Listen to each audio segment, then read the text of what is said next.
সম্মানিত মা বোনদের জন্য কয়েক মিনিট আমি একটা হাদিস বলছি। অনেকেই মনে করেন নামাজ পড়ি, রোজা রাখি, তাহাজ্জুদ পড়ি, কালো বোরকা পড়ি, আমি নেককার মহিলা। না, আপনাকে আল্লাহ জান্নাত দেবে না। আপনাকে জান্নাত দেবে যদি 4টা গুণ আপনার ভেতরে পাওয়া যায়। 1 নম্বরে, স্বামী যখন বাইরে থেকে আসবে, দুনিয়ার সব কাজ মেয়েদের জন্য তখন সব নিষিদ্ধ, সব শেষ। আপনি স্বামীকে সময় দেবেন, এইটা আপনার আসল কাজ। এরকম বউ আজ বাংলাদেশে নেই, এই কারণে অনেকে পরকীয়া প্রেম করে। যদি আপনার কাছে রাগ মনে হচ্ছে, খারাপ মনে হচ্ছে, এটাই বাস্তব। পরকীয়া প্রেমের পেছনে দায়ী আমার মনে হয় অধিকাংশ স্ত্রীগুলো। যদি একটু রেসপন্স করে, সময় দেয় নবীর হাদিসের দিকে তাকিয়ে, নবী বলেন যখন স্বামী আসবে দুনিয়ার সব কাজ ওই মহিলার জন্য স্থগিত। যত বড় কাজ থাক সব বাদ, স্বামীকে সময় দেওয়া ওর জন্য ফরজ। ওর জন্য কি?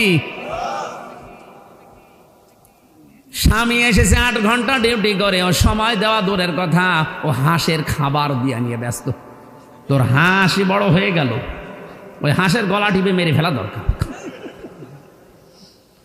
দ্বিতীয় নম্বরে, যে স্বামী যেটা পছন্দ করে ওটা যদি জায়েজ হয়, আপনার জীবন থাকতে ওইটা পছন্দ করা লাগবে। স্বামী যদি পছন্দ করে যে আপনি হাতা কাটা ব্লাউজ গায়ে দিয়ে স্বামীর সামনে থাকেন, কোনো অসুবিধা নেই। স্বামী যদি পছন্দ করে আপনি চুল ছেড়ে দিয়ে স্বামীর সামনে থাকেন, কোনো অসুবিধা নেই। আর যতগুলো চুল আপনার স্বামী দেখবে অতগুলো সওয়াব হবে। স্বামীর চুল না দেখিয়ে উনি মেলায় যাচ্ছে চুল দেখাতে। যত পুরুষ মানুষ আপনার চুল দেখবে, আল্লাহর কসম প্রতিটি চুল কিয়ামতে সাপ হয়ে আপনাকে কামড় দেবে। কোন স্বামী যদি তার স্ত্রীর মাথার উপরে হাত রাখে, যতগুলো হাত চুলের নিচে পড়বে, যত চুলের নিচে হাত পড়বে অতগুলো সওয়াব ওই মহিলা ওই স্বামীর নামে আল্লাহ লিখে দেবে। কোন স্বামী যদি স্ত্রীর হাত চেপে ধরে মহব্বতে হাসি দিয়ে, যতগুলো গোনা ওই দিনে হয়েছে সগীরা সব আল্লাহ হাতের মাঝখান দিয়ে ঝরিয়ে দেয়। আমরা হাতও ধরি নিজের বর বাদ দিয়ে অন্যেরটা।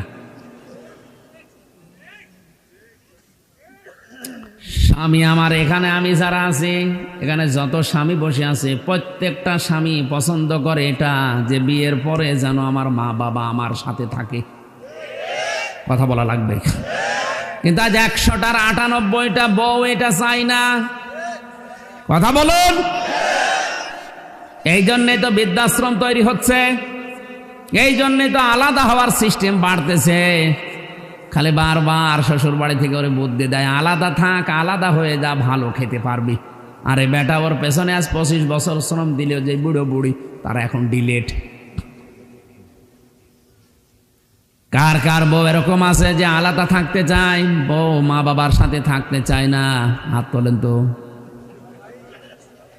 ও, এই এলাকায় এই ওয়াজ করা ঠিক হয়, এই জেলায় নেই। আলহামদুলিল্লাহ, আমি হাদিস বলা বন্ধ করে দিলাম, আমার দরকার নেই। আমি অন্য হাদিস বলছি নাকি? এই সত্যি কি এরকম এলাকায় গাজীপুরে বৃদ্ধাশ্রম তৈরি হয়েছে কোন কারণে? আপনারা হাত তুলছেন না কোন কারণে? হাত তোলেন, কোনো ভয় নেই, ক্যামেরা আমার দিকে, হাত তোলেন। একজন তাও যে হাত তুলেছে, ও মুরব্বীর বউ বেশি আছে কিনা সন্দেহ। ও তো বউ বেশি থাকা সম্ভব না। 3 নম্বরে, স্বামীর সম্পদ এবং তার সন্তানকে দেখে শুনে রাখবে, ইসলামের পথে চালানোর জন্য চেষ্টা করবে। 4 নম্বরে, স্বামীর মনে দুঃখ দিয়ে কোনো কথা, কোনো বরদোয়া দেওয়া যাবে না, এটা হারাম। পৃথিবীতে ফেরাউনের মতো এত বড় ভয়ঙ্কর নাফরমান জানোয়ার স্বামী কারো কপালে? কথা বলেন না কেন? কি জানোয়ার ছিল, নিজের স্ত্রীর হাতে পেরেক লাগিয়েছে, পায়ের ভেতরে শলাকা লাগিয়েছে, কপালে পেরেক লাগিয়েছে, আর মাথার উপরে গরম তেল ঢেলে দিচ্ছে। কোরআনে কারিমে আল্লাহ একজন মহিলার নাম দিয়েছে যাকে আল্লাহ জান্নাতে একটা ঘর বানিয়ে দেবে। ইযে ক্বালাত রব্বি বিনিলি ইনদাকা বাইতান ফিল জান্নাতি ওয়া নাজ্জিনি মিন ফিরআউনা ওয়া আমালিহি ওয়া নাজ্জিনি মিনাল কওমিজ যালিমিন। গাজীপুরবাসী, এটা ইউটিউবে কালকেই ছড়িয়ে যাবে, হাজার হাজার মহিলারা এটা শুনবে শিক্ষা নেওয়ার জন্যে। ফেরাউনের স্ত্রীকে আল্লাহ ঘর এমনিতে বানিয়ে দেয়নি। এর অত্যাচার যখন তার স্বামী লোকজন দিয়ে করাচ্ছিল, আল্লাহ পাক জান্নাত পাঠিয়ে দিলেন জিবরাইলকে দিয়ে, ধরো তুলে ধরো। হযরতে আসিয়া জান্নাত দেখার পরে খুশি হয়েছিলেন, ডাক দিয়ে বলেছে, মাবুদ ওই জান্নাতে তুমি আমার জন্য একটা ঘর বানিয়ে দাও, যে ঘরে বসে বসে সব সময় তোমারে দেখা যায়। তুমি আমার এই অত্যাচার দেখে, আমার উপরে জুলুম দেখে রাগ করো না, মন খারাপ করো না। আল্লাহ, আমার উপরে যে আমার স্বামী লোকজন দিয়ে অত্যাচার জুলুম করায়, এই জুলুম থেকে তুমি আমাকে বাঁচাও। লক্ষ্য করে অনাজ্জিনি, এখানে টান আছে, অনাজ্জিনি মিন ফিরআউনা ওয়া আমালিহি অনাজ্জিনি মিনাল কওমিজ জালিমিন।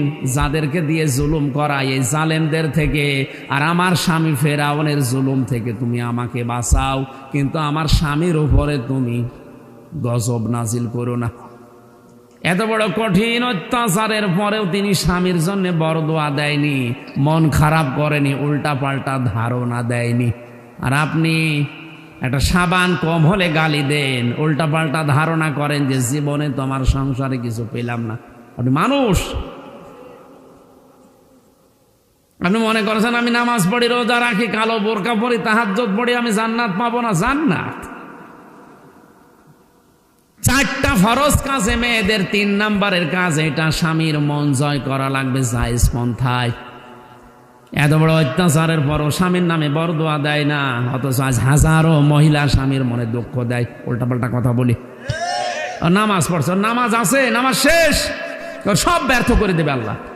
আপনার দুনিয়াও ধ্বংস, আখিরাতও ধ্বংস। এ পৃথিবীতে আর একজন মহিলাকে আল্লাহ নিজে সালাম দিয়েছেন শুধু স্বামীর জন্যে, ভক্তি শ্রদ্ধা থাকার কারণে।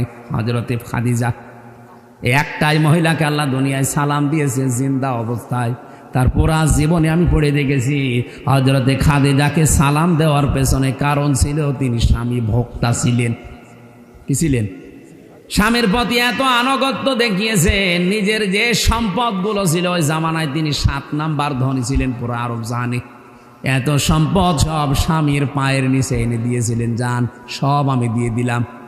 অথচ আজ হাজারো মহিলা স্বামী ক্যান্সারে মরে গেলেও এক বালা বিক্রি করে দিতে চায় না, আরো বলে খাদিজার মতো জান্নাতে যাবে।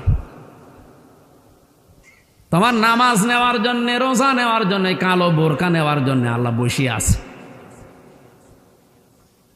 আপনি থামেন, আপনাকে আমি সতর্ক করলাম কোরআন দিয়ে, হাদিস দিয়ে। এরপরেও যদি কেউ সতর্ক না হয়, আমার মনে হয় আমার কাছে এত লাঠি নেই যে পিটিয়ে সোজা করব। আল্লাহ মেয়েদেরকে 4টা কথা মেনে চলার তৌফিক দিন, বলেন আমিন।